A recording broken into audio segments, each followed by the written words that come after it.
अस्सलाम वालेकुम, welcome to my channel. Canada आने से पहले जिन बातों का इल्म होना ज़रूरी है उनके बारे में आज हम डिस्कस करेंगे। तो सबसे पहले आ जाती है कनाडा की करेंसी। तो कनाडा की करेंसी कैनेडियन डॉलर है, कनाडा की करेंसी। और जो है ना $5 नीले रंग का नोट है, और $10 जामनी रंग का, $20 सब्ज रंग का, और $50 सुर्ख रंग का, और $100 जो है वो ब्राउन रंग का ये नोट है। कैनेडियन नोटों में जो जदीद हिफाजती खसूसियात शामिल हैं, जैसे शफाफ विंडोज़ है, होलोग्राम है, पेचीदा डिज़ाइन है, इस तरह का है जो इस करेंसी को जाली बनाने से महफूज रखते हैं। तो ये प्लास्टिक करेंसी है, अगर धुल भी जाए तो उसको कोई फ़र्क नहीं पड़ता। हर नोट की लंबाई और चौड़ाई भी मुख्तलिफ है, जिससे इनकी शनाख्त जो है ना करना आसान होती है। नेक्स्ट आ जाता है कनाडा का वेदर। तो कनाडा में जो मौसम बहुत मुख्तलिफ है, जैसे कि आपने यहाँ आने से पहले भी आप यहाँ से जो लोग ऑलरेडी जहाँ जिन्होंने कनाडा को विज़िट किया, आपने उनसे सुन रखा होगा कि कनाडा का जो ना वेदर वो डायनेमिक है। ऐसा ही है, जब सुबह उठो तो बादल होते हैं, कुछ पता नहीं होता, थोड़ी देर बाद बारिश स्टार्ट हो जाती है और एकदम से धूप आ जाती है। जैसे पाकिस्तान में हमें मालूम होता है कि वेदर किस किस्म का है, कि अभी गर्मियाँ हैं, अभी सर्दियाँ हैं, अभी रेनी सीज़न बरसात का है। लेकिन यहाँ कुछ पता नहीं होता कि वेदर एकदम से जो है ना फ्लक्चुएट करता रहता है। और यहाँ की जो स्पेशलिटी है वो यहाँ का एक्सट्रीम वेदर है। तो यहाँ पे वेदर हम अमूमन जो सर्दियों में सर्दी बहुत ज़्यादा होती है। शुमाली इलाकों में जहाँ दर्जा हरारत मनफी में जाता है, वहाँ -20 में वेदर जाता है। तो पाकिस्तान के कपड़े तो यहाँ के लिए बिल्कुल ठीक नहीं है, वो इस सर्दी के बिल्कुल बर्दाश्त नहीं कर सकते। और सर्दियों में तो 15-15 घंटों की रातें होती हैं, सूरज कम टाइम के लिए आता है और ऐसे लगता है जैसे झलक दिखलाने आया है। और इसके अलावा जो है ना यहाँ के लोग समर का वेट करते हैं, क्योंकि समर जो है ना 15-15 घंटे का दिन होता है, जो सुबह जो है ना 5:30 से स्टार्ट होकर रात 9 बजे तक जो है ना सूरज होता है। तो यहाँ पे लोग चिल करते हैं, इंजॉय करते हैं। तो यहाँ गर्मियों का बहुत शिद्दत से इंतज़ार किया जाता है।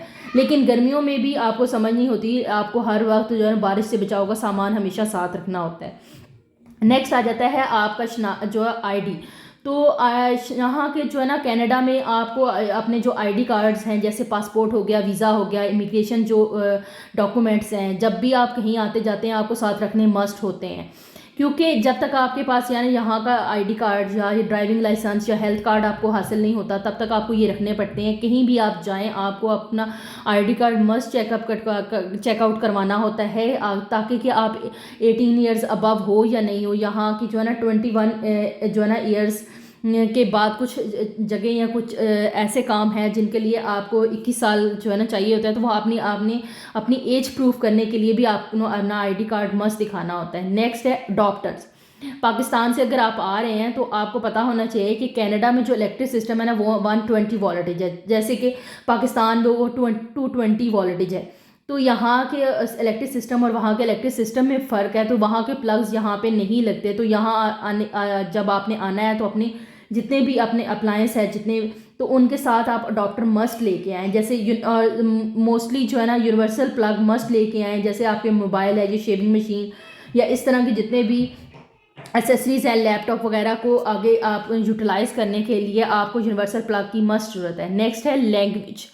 कनाडा में दो तरह की जो लैंग्वेज हैं, एक जो है इसकी इंग्लिश और दूसरा फ्रेंच। तो ज़्यादातर जो मोस्टली यहाँ पे इंग्लिश बोली जाती है, लेकिन क्यूबेक वगैरह में आप जाएंगे तो वहाँ फ्रेंच बोली जाती है। तो आपको अगर आप दोनों ज़ुबानें आपको आती हैं तो यहाँ पे आप लोगों के साथ इजीली जो है ना जाके फ्रेंच बोल सकते हैं, एंजॉय कर सकते हैं, चिल कर सकते हैं।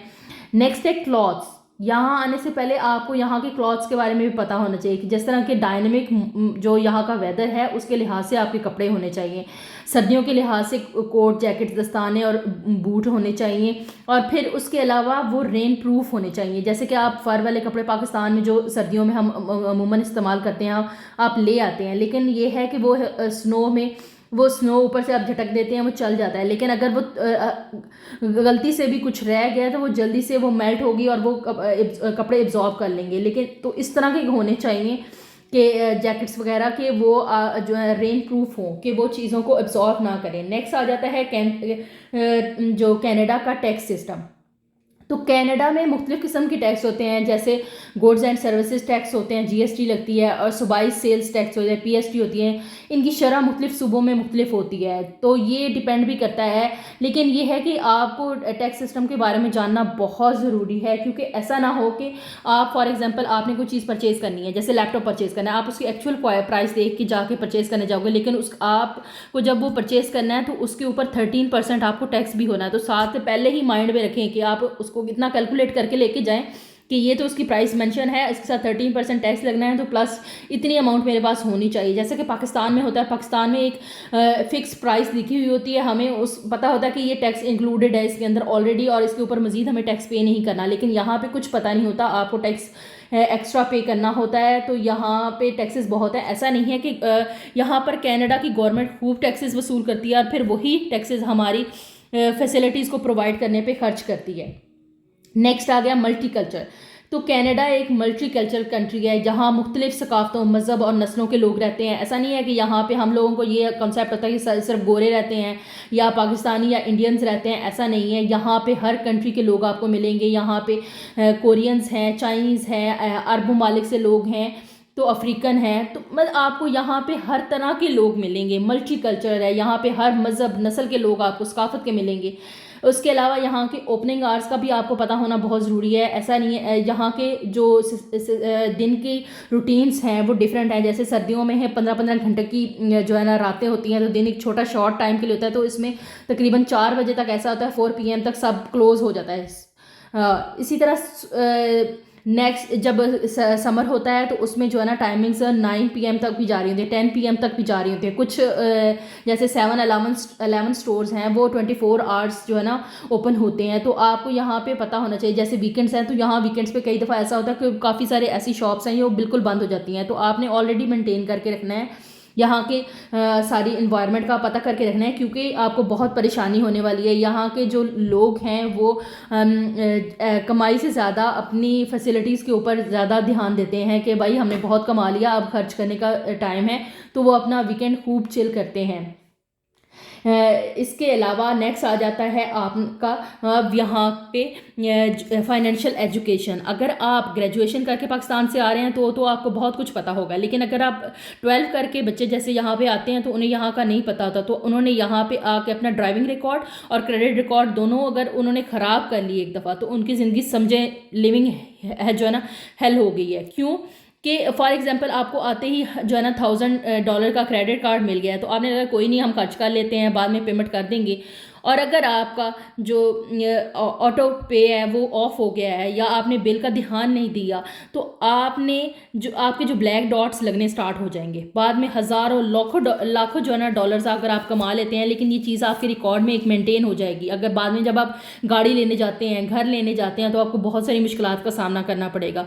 तो फाइनेंशियल क्रेडिट को मेंटेन करना बहुत ज़रूरी है। ड्राइविंग रिकॉर्ड भी ऑलरेडी आपको जैसे बताया है कि पाकिस्तान में साल के बाद एक दफ़ा जो है ना इंश्योरेंस होता है, लेकिन यहाँ पे वही इंश्योरेंस जो आप पाकिस्तान में साल के बाद एक दफ़ा देते हैं या हर महीने आपको पे करना होता है, तो ऑलरेडी इंश्योरेंस काफ़ी ज़्यादा है। और अगर आपके डीमेरिट पॉइंट हो जाए, जैसे गाड़ी लग जाए, से स्पीड तेज़ हो जाए या आपके टिकट्स ज़्यादा हो जाए, तो इंश्योरेंस बढ़ जाती है। तो कभी कभार ये इतनी बढ़ जाती है कि आपकी अफोर्डेबिलिटी ख़त्म हो जाती है कार रखने की। ये सब कुछ बड़े शहरों में होता है, इसलिए यहाँ आकर आपको अपना ड्राइविंग रिकॉर्ड और क्रेडिट कार्ड दोनों को ख़राब नहीं करना।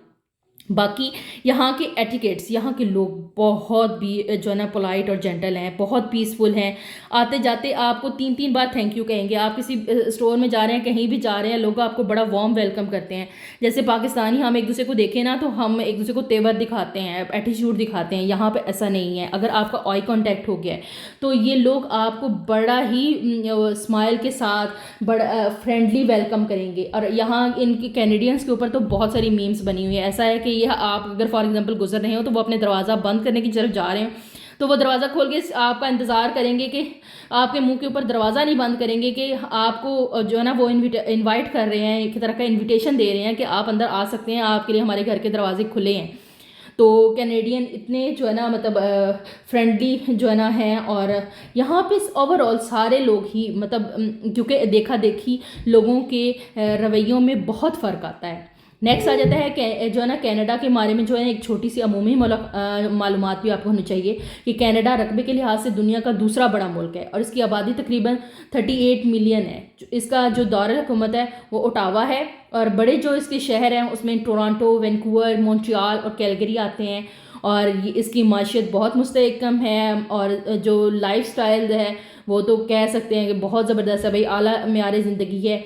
और इस यहाँ का एजुकेशन सिस्टम और हेल्थ सिस्टम बहुत ज़बरदस्त है, लोगों के लिए बहुत ज़्यादा फैसिलिटीज़ हैं।